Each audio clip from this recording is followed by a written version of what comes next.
Right, so you guys are still flaming me in the comments over my pronunciation, so you brought this on yourself. Ready for round 2? Let's go. Caribbean, advertisement, either, leisure, privacy, scone, amen, evolution, patent, and of course my personal favourite, the letter Z. Come at me.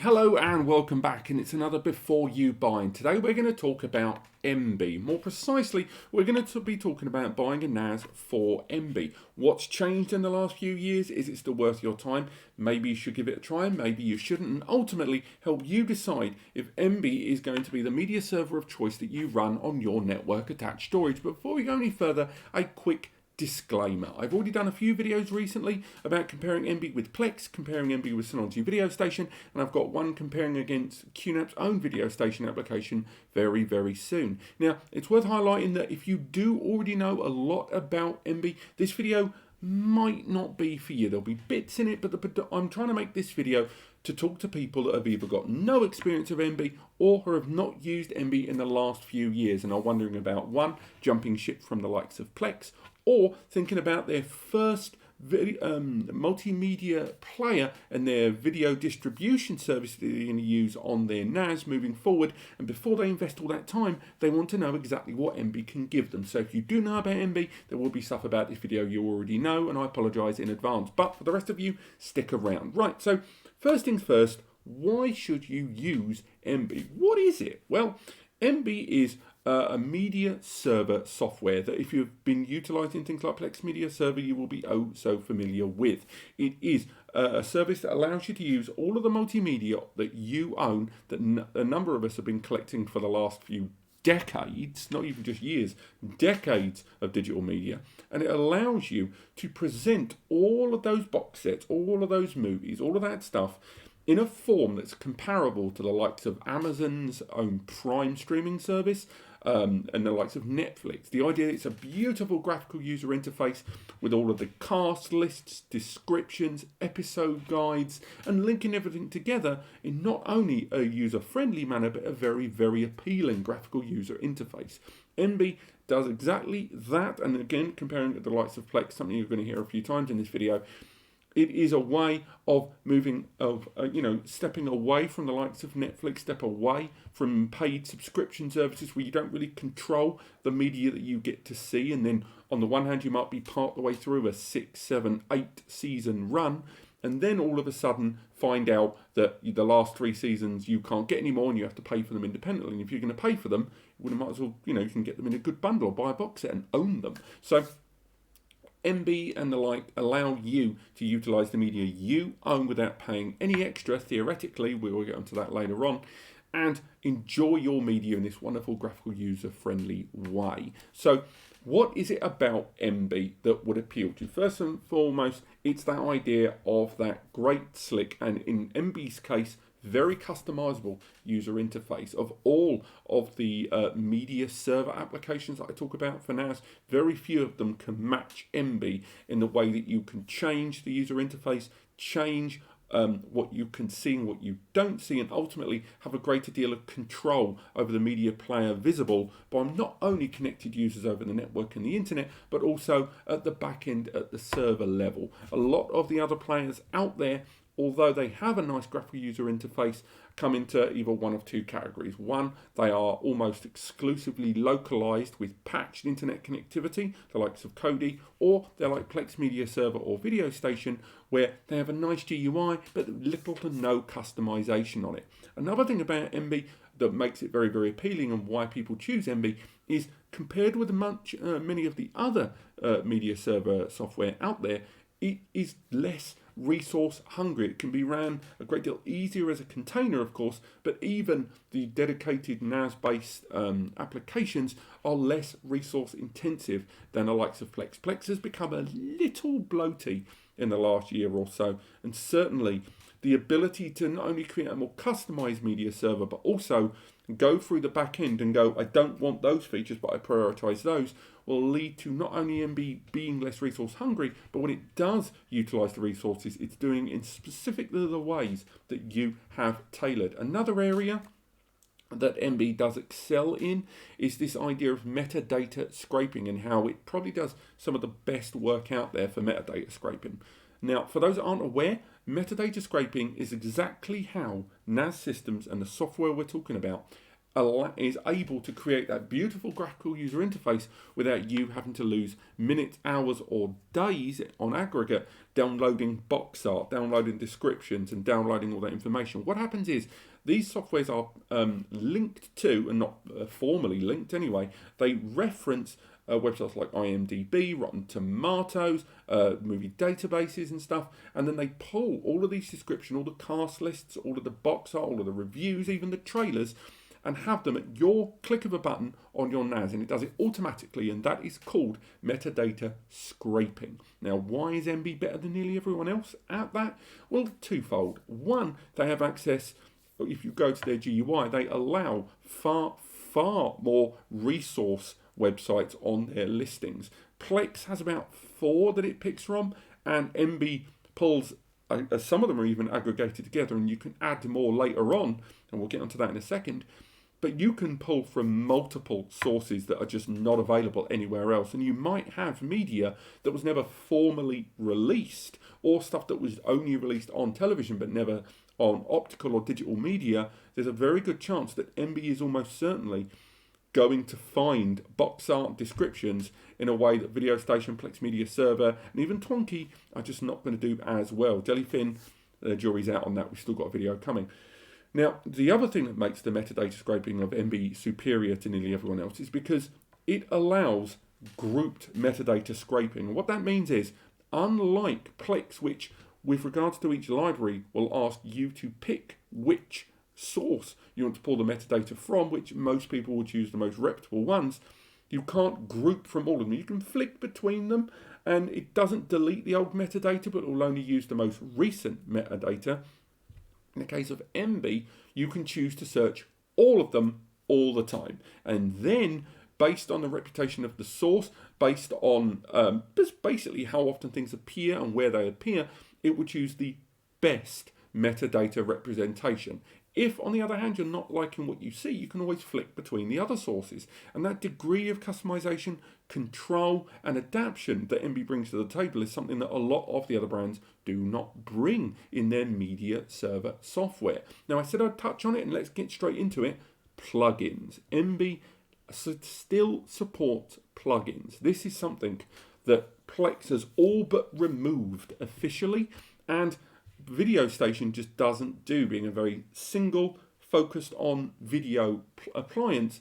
Emby, on the other hand, has a wider degree of coverage of metadata and customization at the videos, but also has a full deck and an app download center for plugins. Everything from system backend improvements, more media resource access, playlist control that isn't there before. There are so many plugins, and it doesn't cost you any extra to use this service. It's all built in and allows you to access the full breakdown of applications to improve your media server, with loads and loads of updates out there from the community, meaning that not only is, once again, Emby far more customizable, Emby is far more bespoke to your needs, but also you can do so much more with it than you can with any other media server right now. Now, it's not all good. There are some reasons why Emby may not float your boat, and although a number of these can also be applied to other third-party providers like Plex, some of them are more Emby specific. First and foremost, Emby doesn't appear in all app centers, and I'm not just talking about NAS either. If you want to install Emby Media Server, which is the host application for your NAS or any server device, a lot of app centers do not list it in their available apps. You can go to Emby's own website, and they've got a download list there of all of the different hosts, devices, hardware that you can download it. Download the specific file, head into your app center, install manually, agree to third-party publishers and unofficial apps, and then install it. but a lot of users are ever so slightly put off by the idea that it's not approved by the brand. The brand hasn't said you can be in our app center. Now, there's a lot more to it. There's a lot more licensing stuff to bear in mind, but still, nevertheless, some people are thrown off by that, or they aren't even aware they can use Emby on their network attached storage device because of its simple absence in the App Center level. Now, it's not only mobile devices too, desktop devices too. Emby doesn't always appear in the app centers of lots of devices, and we'll go into a little bit more detail towards the end of the video on that, about one of the other, what I think are arguable downsides to Emby on a NAS. But there's a very good chance that some of your devices support Emby right now, and it's just not actually available. You just didn't see it. And worse still, sometimes the likes of some Android devices will not even let you install the third-party Emby app, because it will say this version of Android does not support this app. And that kind of friction when installing it for the first time will throw off the slightly more novice installer who is just looking to buy NAS so they can stream the old episodes of Dad's Army, you know? So the other thing to bear in mind, and again, this is again a con about Emby, I've got to say, but it's one that is wide to all media server applications that arrive in the third party, and that is, if you want to take advantage of hardware transcoding, you've got to pay. So hardware transcoding, for those that aren't aware, is when transcoding is when you want to reshape a file to be better suited to the client hardware or environment. So say you own the latest Star Wars film, Rise of Skywalker, which, by the way, what an absolute train wreck. But if you own that film in some ridiculous 4K, high-end, ludicrous version, and for some reason, God only knows why, I've really got a chip on my shoulder about that film, you want to watch it on a mobile phone, on the train, it's going to be better for you to watch a scaled down version for that mobile phone, be it because you're using a metered connection or a limited data connection or an intermittent data connection, or because you're using a device that doesn't need this enormous 10, 20, 30, 40 gigabyte file on the device. And in that scenario, transcoding helps. It reshapes the file into a better suited version for the client device. Why is hardware transcoding a big deal, and why should you care about having to pay for it? Well, the act of transforming that file has an impact on the hardware resources, be they the CPU or just generally the memory and the rest of the system.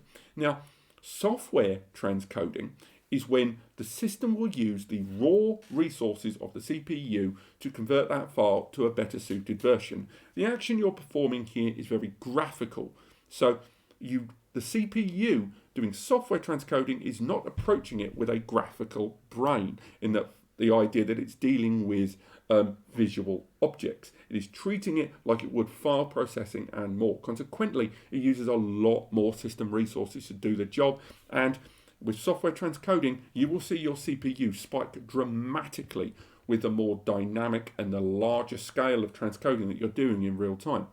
Hardware transcoding, on the other hand, is when you have a NAS, such as either of these two. This has an i3 inside it, and this has a Celeron. Both of these CPUs have got embedded graphics. The portion of the CPU is dedicated to graphical handling. Hardware transcoding is when Emby or whatever player you're using will ask the CPU, I've got to do some graphical manipulation. Can I use that portion of the CPU to do it? Because then I'll use way, way, way less power to do it and have more resources for running the system. However, hardware transcoding requires a paid subscription for Emby. So Emby's paid subscription, again, there are discounts floating around, and you can get a lifetime or a monthly or a 12-year pass, 12-month pass, and it'll retail about between 5 and 10 quid. Okay, so between those two there, a lot of people are slightly put off by the idea that they have to pay the software to use the hardware they own to convert the media they own onto the client device they own. And a lot of people do not factor this in when they're buying a NAS for Emby. And again, this is going to hit you with Plex, it's going to hit you with anyone to take advantage of hardware transcoding. If you don't want to have to pay for hardware transcoding, use the first-party apps, Synology's Video Station, QNAP's Video Station app. These are ones that, because they're first-party, the NAS will let it use the hardware transcoding inside without any problems. Paid hardware transcoding is a bit of a contentious subject, with a lot of people saying it's unfair that people should be expected to pay to utilize hardware resources on the media they own. And there's the other half that goes into hardware transcoding is not a simple idea, and a lot of R&D has to go into different hardware architecture in the market in order to know that they can use those resources and how to make the best use of those resources. That R&D kind of has to be paid for, and given that the majority of users of Emby and Plex and more are all freemium, in other words, not paid subscribers, these are users. There's not a lot of revenue coming in. There's no adverts there and such. So again, there's an argument back and forth. So if you are going to use hardware transcoding, do bear that in mind. A next thing to bear in mind about Emby, and again, a lot of the rest of this video seems to be very negative, but I think it's very important a lot of people know this, particularly if you are the guy that is setting up, or say guy or woman, it's 2021 for Christ's sake, if you are the person who is setting up a NAS as a multimedia server for your family, your colleagues, your friends, for one reason or another, you've all pulled in together, you put all your media into one place, and they've chosen you to set up the media server. I think it's very important that you know that the sum of the client applications, and a client in this regard is a phone, is a console, a PC. Basically, it's the thing that's watching the media. Some of them, the app isn't free, which is a real bummer for some of us. So for Fire TV, for Android, and I believe for some consoles as well, the Emby client application requires a payment. Either you have that paid premium service, Emby Premier, and then you can download it for free, or you have to pay for the individual app to have a license on that app so that you can watch the media. If you don't have the paid app, or you download the app without paying for a license, then what happens is you get to watch 1 minute of footage, and that's your lot, which is pointless. So having it there, they might as well just stick a pay barrier at the start. 1 minute's not even enough to bench test the software. So if you are the person that's going to be setting up a NAS with Emby as a multimedia central point for everyone to enjoy all that multimedia, bear in mind that if these users are using certain devices, again, Fire TV, iOS, Android, and some consoles, they will have to either pay for the app on their systems, or they will have to have the paid premium service. So do bear that in mind. Now, the last thing to bear in mind, and this sort of applies once again to you doing the installation there, the perfect Emby setup takes time. It really does. When I talk about customization, when I talk about a bespoke build and having it so it works and uses resources in the way that you want, this is not done quickly. When you set up Emby for the first time, if you're someone that's used Plex Media Server or Video Station or a number of media players in the past, and I include Kodi in that, the setup on those is minutes. We are talking 5 max. With Emby, because of all those configuration files, which you can set to default if you choose, thereby sort of defeating the object of Emby as a whole, in my opinion, you will have to invest a lot more time. We are talking 20, 30, an hour, a couple of hours, maybe even more, to create the perfect media server with Emby. It is incredibly configurable, but at the same time, that means there's a lot of switches to flick. And if you do look at the settings menu of Emby compared with a bunch of other media server choices, their normal options is like clicking the advanced tab on any of the others. And there's even an advanced tab of Emby that goes into more detail. And again, that goes into DLNA, it goes with internet streaming, network streaming, all the work. So do bear that in mind with Emby, that it is not an easy step. And if you're going to do it, make sure you've got the time to do it properly, both at setup and that you do a lot of research watching videos like this, well done, to make sure you get it right first time. But this has been Emby on a NAS before you buy. I hope you found this helpful. And again, if you're someone that knows about Emby and you've heard a lot of things in this video you already knew, thank you for going through it nonetheless. This has not so much been for you as it's been for all the people who have been using Plex for a few years and just gone, my God, I'm sick of the online streaming. What is going on with all the bloatware? I can't be doing with this. And they're making a jump to Emby. This has been more for them than you. But thank you so much for watching nevertheless. Click like if you've enjoyed the video. Click subscribe to learn more. And of course, if you need help choosing the right media server for your needs, head into the comments to the links to NAS Compare's free advice section. It's ran by myself and Eddie, just two human beings that will answer all of your data storage questions. You won't have to pay thousands and thousands. It is completely free. There's a bit of affiliate marketing on links there, will always tell you. And of course, there's some donate there, buy us a few copies or a beer, yum yum. But apart from that, you don't have to. It's a free advice service. It might take us an extra day or so to reply to you. We're human beings, but we do reply to everyone, and we will help you get the right data storage for you solution for you. I will see you next time.